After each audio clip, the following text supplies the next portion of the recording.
Got to start in Spain. El Clasico on the weekend. Real Madrid hosting Barcelona on Saturday. Here's what it means to the table. Atleti right now clinging to a 1-point lead over Barcelona and a 3-point lead over Real Madrid with 9 games left in the season. Julien, Sid Lowe with us for more. Sid, if we're going off recent form, who's the favorite between these two sides coming into this match? It's a very good question. I suppose, let me give you a sort of a slightly sideways answer in this. The favourite is not Atletico Madrid, because, of course, we had them with a 10-point lead not so very long ago. They've frittered that away. They've only won 4 of the last 10. And what makes this Classico, in a way, interesting is that Real Madrid and Barcelona, neither of them top, but it does feel like this is the game from which the winner would likely win the league. Now, obviously, there's no guarantees, but would likely win the league. And that is because of this collapse that Atletico Madrid have kind of gone through, but also the fact that these two teams have really accelerated. So to answer your question directly, we're talking about a Real Madrid team that I think has lost only 1 in 19 and a Barcelona team that hasn't lost in 19 in La Liga. They've picked up huge numbers of points, not always convincing until recent weeks. Barcelona, I think, playing much the better football in terms of an offensive approach, in terms of the number of goals that they're scoring, perhaps the quality of the play, but there's a reliability about Real Madrid. So it's very, very difficult to put your finger on who the favourite is. It does feel like a game where genuinely anything can happen. Didn't hear an answer in there, at least not a direct one. Jules, no? Who do you think is the favourite? I don't think there's one really, Sebi. I think Sid is right. I don't think there's one. You can't say Barca favourite or Real Madrid are favourite. Maybe the host, of course, and we saw that Jurgen Klopp didn't really like to play at Valdebebas, so maybe that gives you a slight advantage. I'm not sure, but other than that, both teams in great form, even if the dynamics are quite different, because on one hand, Barcelona seems to have found the tactical shape, certainly the formation, that enables them to get the best out of all the players, and collectively they certainly look very strong. For Real Madrid, it's still very much dependent on the form of Karim, Benzema, the 3 midfielders who have been outstanding, and Thibaut Courtois in goal. I guess maybe Mendy at times has been very important for them this season, but it's still more those individual, more than maybe the collective strength that we've seen in Barcelona for the last 19 games. So I'm not sure if the 3-4-3 from Barcelona is suited to play against this Real Madrid side, but certainly you could see the different momentum, even if they're both in great forms. Sid, let's dive in on the potential lineup here for Barcelona and the difficult choices for Ronald Koeman. We asked you to piece together what the lineup might look like. You don't have Antoine Griezmann in as a starter, do you? No, I think I don't. Obviously, there's footballing reason for that. He's also just become a father for the 3rd time. Bizarrely, by the way, all 3 of his children born on exactly the same day. Well, not exactly the same day, obviously different years, but the same date. He I think probably won't start. I expect it to be Messi with Dembélé up front. I think there's another doubt as well, which is whether or not Piqué, who's in the squad, goes straight back into the side. I wouldn't expect Barcelona to do that. I think Koeman has found his formation, although the way they played against Valladolid on Monday perhaps introduced doubt into that formation for the first time in 4 or 5 weeks. And Koeman's been quite flexible in this, in a way that really surprised us, because at the start of the season he seemed very, very, very wedded to that 4-2-3-1, to that idea of accumulating lots of people in roughly the number 10 position. It didn't really convince. It seemed to be a very split midfield, and it didn't really work. Then he moved from that to 4-3-3. He then moved to 3 central defenders, and he actually seems to have been willing to change. And so I think we have a very clear idea now of probably 9 of his 11 starters in almost every game, and that one doubt for me now is whether Piqué goes in, having got fit again, and whether Griezmann plays, or whether it's an extra midfielder. Jules, from the Griezmann perspective, if you're not starting a game like this, where does it leave you with the club and really specifically with the manager?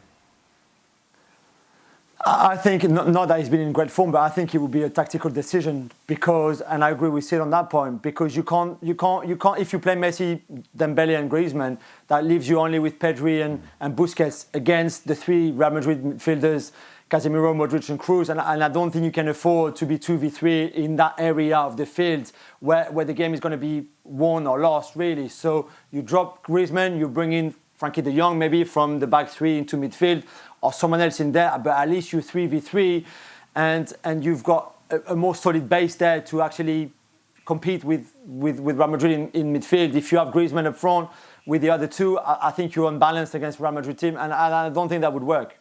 Sid, the absences for Real Madrid obviously piling up. No Varane, no Ramos, no Hazard, no Carvajal in this one. But the 11 that you've put forth here is basically the same thing we saw against Liverpool midweek with maybe one change, right? Is that Valverde?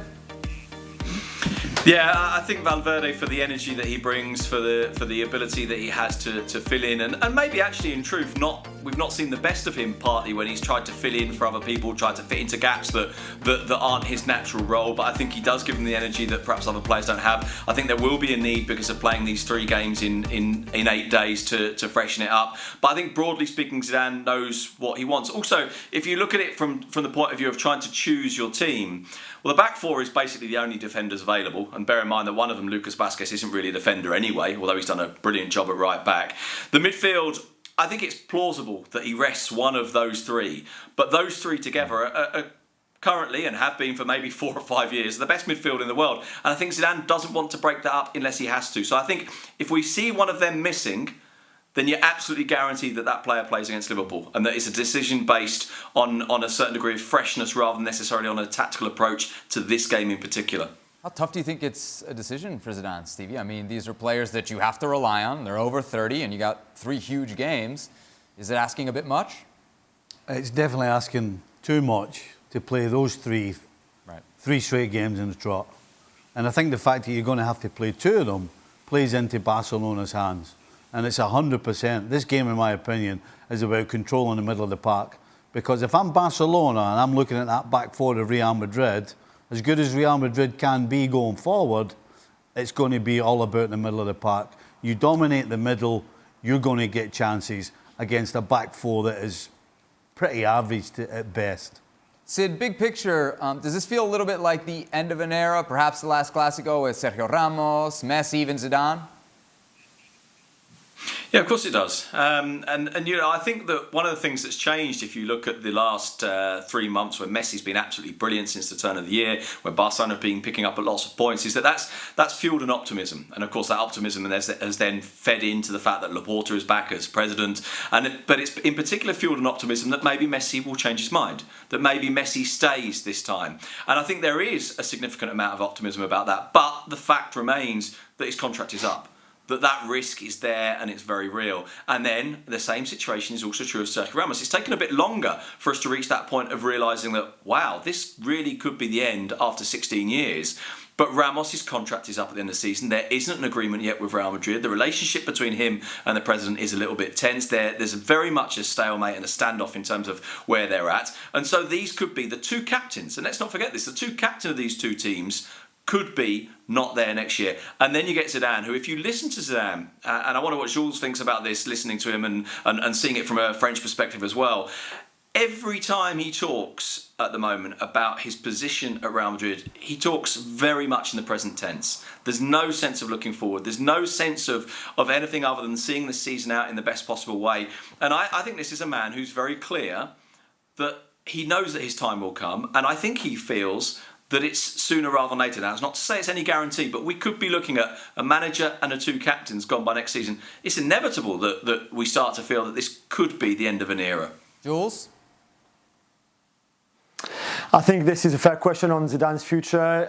The way he flirted with Alessandro Del Piero and Juventus in midweek again, which is not the first time, saying, for now I'm here, but let's see, we don't know what the future holds, was very much like, it's quite unlikely that I'll be here next season. So if Juventus are looking for someone to replace Pirlo, then that could be me. It's inevitable that one day he will manage Juventus and the French national team. That's the 2 certainties we've got with Zidane. When? We don't know, but I can pretty sure tell you that it will happen one day. So I think it's been a tough season for him. Many times this season we've spoken how much under pressure he was. Every time he turned things around, and he deserves a lot of credit for that. Like that win against Liverpool, where I thought tactically he was brilliant, but it's been a tough season once again for him, and that's the reason why he quit the first time, and I think that could be a reason why easily he could decide to step down as well at the end of the season. We started off the show asking who was a favorite in this match. Odds makers have Barcelona away installed as favorites on Saturday in Madrid. Of course, Real winning the reverse fixture 3-1 back in October. Forget what they have to say. What about our guys? What picks did they make? All right, so Sid's got Real Madrid winning 2-0. Jules for a 2-2 draw. I like the sound of that. Stevie and Ale going 2-1 Barcelona. Sid, I'll start with you. Real Madrid to keep a clean sheet without Ramos, without Varane? Interesting. Well, look what happened in the Liverpool game. Now, I know they did concede in that game, so there's a small flaw in this argument. But what Real Madrid did, of course, was partly protect a very inexpert and very inexperienced back four by keeping the ball. And keeping the ball with that midfield that I think is very, very secure and very, very sure of itself. Now, as I say, I think there's a chance that for fitness reasons and in terms of freshness that one of them doesn't play. I think there's a chance that it's a midfield four instead of a three. So maybe Valverde plays one of them. Maybe you get someone even like Isco in there. And I think that he might try and protect that back four with the midfield. I also think if you look at Real Madrid and you look at the way that they won the league last season, in those final 11 games in particular, you look at the way that they've picked up the big results this year, they've tended to be relatively conservative. Not entirely conservative, we're still talking about Real Madrid, we're still talking about an attacking team. But I think Zidane's awareness that, okay, we may not have the players, we may not have the BBC anymore that outscores other teams, so we need to make sure we don't concede and know that at some point a goal will come. And in this run that we were talking about earlier, where Real Madrid, I think, have lost only one in 19, a lot of those victories are really not very good. They're not very exciting, they're not very creative, they're not very attacking. Just as if you look at that run of 11 games that won them the league last year, it's very hard to remember a game where you thought, wow, Real Madrid were brilliant, if you like, in an expansive sense. But there's a security about them now that we just didn't see 2 or 3 months ago. But it's the security that we see so often. How many times has Zidane been on the edge? How many times have we said, oh, this is a big week for them, they have to win? The bad news for Real Madrid is they can't afford to lose this game. But the good news is also that they can't afford to lose this game, because when they're in that position, they have this amazing ability to get that result that they need. Jules, you've got this one going down 2-2. We've had so many big match duds across Europe this season. Why do you think it'll be different this time? I think Messi will score because that's what Messi does in the Clásicos. He scored as many goals on his own than the whole Real Madrid squad all put together in Clásicos. So, you know, it's inevitable. Karim Benzema is going to score because that's what Karim does in big games. He scores as well. We've seen that this season. And I just think that with that makeshift defense for Real, I think they will get exposed. And I also think that they're going to score. And I want to see Vinicius against Sergino, Dest, or wherever he plays. And if he can pick it up when he left it against Liverpool and be finally consistent like we've been waiting him to be for a long time now. So that's why I thought a lot of goals and a draw could be a fair result. If we look at the odds for who's actually going to win La Liga, you'll see Real Madrid there getting the third best odds. Sid, you've got Real Madrid beating Barcelona. So are you telling me Real Madrid's going to win the league then? I really don't know. I mean, genuinely, 3 or 4 weeks ago, I started to see the slip from Atletico Madrid. I thought that Barcelona would win the league. I thought that Barcelona were the only one of the 2 teams behind Atletico Madrid that could get close enough to them. And suddenly we see Real Madrid in this position, which it's bizarre that they're in this position in a way. There have been so many weeks when it's, okay, that's it. They don't win this game, it's done. And then they find a way through. And then they find a way to survive. Look at the late equaliser against Atletico Madrid, the late equaliser against Real Sociedad, the comebacks, the amount of times that they've done this. And you just wonder if at some point that just kind of builds into a momentum. I think... and I hate to say this because it would be very nice if someone else won the league, but I think Atletico Madrid's title challenge is coming to an end, and I think it's between Real Madrid and Barcelona. And if Madrid win this, I think we'll all say they're favourites. And it's not to say they definitely win it, but I think we'll all say they're favourites if they win this game.